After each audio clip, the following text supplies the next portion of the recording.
4 പ്രധാനപ്പെട്ട പ്രാർത്ഥനകൾ നമ്മൾ നിരന്തരമായി പ്രാർത്ഥിക്കണം. ഒന്ന്, റസൂലുള്ളാഹി സ്വല്ലല്ലാഹു അലൈഹി വസല്ലം ആവർത്തിച്ച് പ്രാർത്ഥിച്ചതാണ്. ഈ സദസ്സിലിരിക്കുന്ന ഒരാൾക്കും കാണാതെ അറിയാതിരിക്കില്ല. റബ്ബനാ ആതിനാ ഫിദ്ദുനിയാ ഹസന വഫിൽ ആഖിറതി ഹസന വഖിനാ അദാബന്നാർ. ദുനിയാവിന്റെ ഹസനത്ത് ചോദിച്ച്, പരലോകത്തെ നന്മ ചോദിച്ച്, അവസാനം നരകത്തിന്റെ അദാബിൽ നിന്ന് ഞങ്ങളെ രക്ഷിക്കണേ എന്ന ആ പ്രാർത്ഥന നമ്മളിപ്പോൾ ആവർത്തിക്കേണ്ടതാണ്. രണ്ടാമത്തേത്, നബി സല്ലല്ലാഹു അലൈഹി വസല്ലമ തങ്ങൾ പറയാണ്, ഒരു മനുഷ്യൻ വമനിസ്തജാറ മിനന്നാരി സലാസ മറാത്തിൻ, 3 തവണ നരകത്തിൽ നിന്ന് രക്ഷ ചോദിച്ച് പ്രാർത്ഥിച്ചാൽ അല്ലാഹുമ്മ അജിർനീ മിനന്നാർ. ഒരു വരിയുള്ളൂ.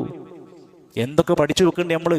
അല്ലാഹുമ്മ അജിർനീ മിനന്നാർ എന്ന് 3 തവണ പ്രാർത്ഥിച്ചാൽ, എന്റെ വാക്കുകളല്ല, ഹബീബുനാ റസൂലുള്ളാഹി സ്വല്ലല്ലാഹു അലൈഹി വസല്ലം പറഞ്ഞു, ഖാലത്തിന്നാർ